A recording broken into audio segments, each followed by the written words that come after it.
ပြည်သူ့အသံသတင်းဌာနရဲ့2026ခုနှစ်မတ်လ29ရက်နေ့သတင်းတွေကိုတင်ဆက်ပေးသွားမှာဖြစ်ပါတယ်ခင်ဗျာအိန္ဒိယနိုင်ငံမှာဖမ်းမိတဲ့အမေရိကန်နိုင်ငံသားတဦးနဲ့ယူကရိန်းနိုင်ငံသား6ဦးတို့ဟာအာရကတပ်တော် AA နဲ့တစုံတရာပတ်သက်မှုမရှိဘူးလို့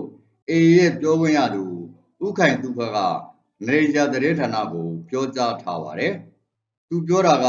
အိန္ဒိယမှာဖမ်းမိတဲ့ယူကရိန်းနိုင်ငံသား6ယောက်နဲ့အမေရိကန်နိုင်ငံသား1ယောက်ကိစ္စနဲ့ပတ်သက်ပြီးတော့အချို့သတင်းစာတွေမှာအထူးသဖြင့်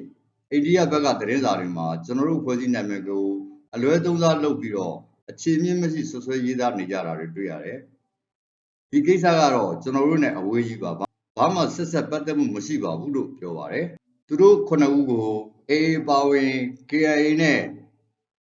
CNA CDF တို့ကိုdrone နဲ့တိုက်ခိုက်ရေးနည်းပညာတွေကိုလွှဲပြောင်းပေးအပ်ခဲ့တယ်လို့အိန္ဒိယအစိုးရကဆွဆွဲထားကြောင်းမတ်လ23ရက်နေ့က The Pioneer သတင်းမှာရေးသားဖော်ပြခဲ့ပါတယ်အိန္ဒိယခြေဆိုင် The Federal News မှာတော့ရုရှားထောက်လှမ်းရေးအေဂျင်စီရဲ့သတင်းပေးချက်ကြောင့်အိန္ဒိယမြန်မာနယ်စပ်မှာတော်လှန်ရေးတပ်ဖွဲ့တွေကိုတင်နန်းပေးနေတယ်လို့တန်တရားရှိတဲ့ယူကရိန်းနိုင်ငံသား6ယောက်နဲ့အမေရိကန်နိုင်ငံသား1ယောက်ကိုဖမ်းဆီးနိုင်ခဲ့တယ်လို့ရေးသားဖော်ပြပြီး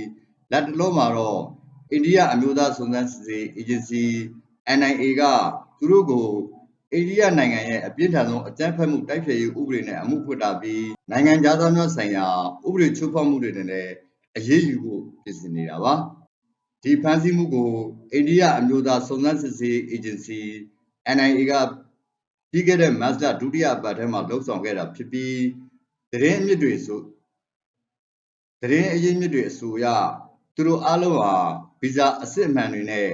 အိန္ဒိယနိုင်ငံအတွင်းဝင်ရောက်ခဲ့ကြပြီးမြန်မာနိုင်ငံနဲ့နယ်နိမိတ်ချင်းထိစပ်နေတဲ့မီဇိုရမ်ပြည်နယ်စီတွားရောက်ခဲ့ကြတယ်လို့ဆိုပါတယ်သူတို့ကို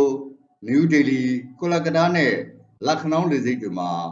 ဖမ်းဆီးခဲ့တာဖြစ်ပြီးမတ်လ29ရက်နေ့ထိချုပ်ရရမန်ပေးထားကြောင်းနယူးဒေလီတရားရုံးကိုကိုးကားပြီး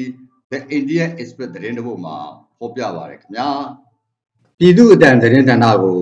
ကြည့်ရှုအားပေးကြတဲ့မြန်မာပြည်သူပြည်သားအားလုံးဘေးပရာဝေးကွာပြီးကိုယ်စိတ်နှပြကျန်းမာချမ်းသာကြပါစေခင်ဗျာ